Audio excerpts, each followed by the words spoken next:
À la semaine prochaine, on continue avec notre face-à-face du vendredi, mais avant, Thibault Nol va vous donner sa vision de la théorie des complots. Regardez. Mohamed Sifawi, auteur de Ben Laden dévoilé, face à Éric Reynaud, auteur de 11 septembre, Les vérités cachées.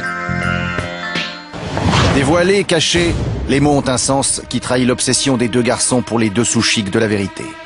Problème, ils regardent au même endroit mais ne voient pas la même chose. Dans sa BD, Mohamed Sifawi présente Ben Laden comme un idiot qui a le mal de l'air, mais qui est bien l'instigateur des attentats du 11 septembre 2001 et qui projette quelque chose pour aujourd'hui, 11 septembre 2009. Sifawi est paranoïaque. En 300 pages, Éric Reynaud envisage que Ben Laden pourrait être le bouc émissaire de la CIA, sainte patronnesse du coup fourré. Reynaud est paranoïaque aussi, mais contrairement à Sifawi, Reynaud est un apôtre de la théorie du complot. Révéler un complot, une conspiration ou des vérités cachées, c'est la même chose. Dénoncer la vérité officielle qui cache un mensonge éhonté profitant à des forces malveillantes. Pour que ça marche, c'est très simple, il faut que ce soit très compliqué. Et pour rendre l'histoire plus vivante, quelques morts ne sont pas de trop. Par exemple, Ben Laden est étranger au 11 septembre, les camps de la mort nazis n'ont pas existé, Elvis n'est pas mort et pour bientôt Michael Jackson sera le prochain non-mort. Plaisir de conspirer, joie d'encaisser. Le complot business est lucratif. Cette année, le prix Visa pour l'image a été remis à Massimo Beruti, photographe italien, qui affirme « Il y a de nombreuses raisons d'avoir des doutes sur ce que les médias disent depuis le 11 septembre ». Il a empoché un prix de 8 000 €. Dutronc avait raison. Alors voilà, face à face, deux auteurs qui ont une vision diamétralement opposée sur les attentats du 11 septembre 2001, c'était il y a 8 ans.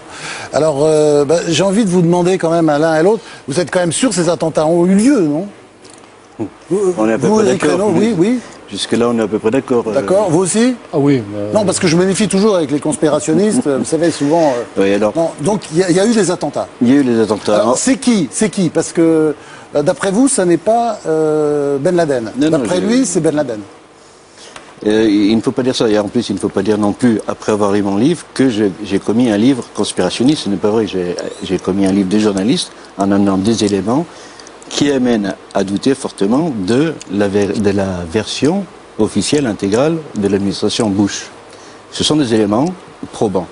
Alors D'abord, je dirais ce qui est ennuyeux dans cette histoire, si vous voulez, moi qui travaille sur le terrorisme islamiste depuis très très longtemps maintenant, je constate, si je devais mettre tout ça en millefeuille, que les attentats en Algérie, ce ne sont pas les islamistes, que les attentats de Londres, ce ne sont pas les islamistes, que les attentats de Madrid, ce ne sont pas les islamistes, que les attentats aux États-Unis, ce ne sont pas les islamistes, que les attentats à Djerba, ce ne sont pas les islamistes, bref. Alors vous pensez le contraire, bien sûr. Les islamistes, finalement, qu'est-ce qu'ils ont fait? Alors, c'est toujours la CIA ou le Mossad? C'est toujours un service secret qui est derrière, c'est toujours une main obscure, etc.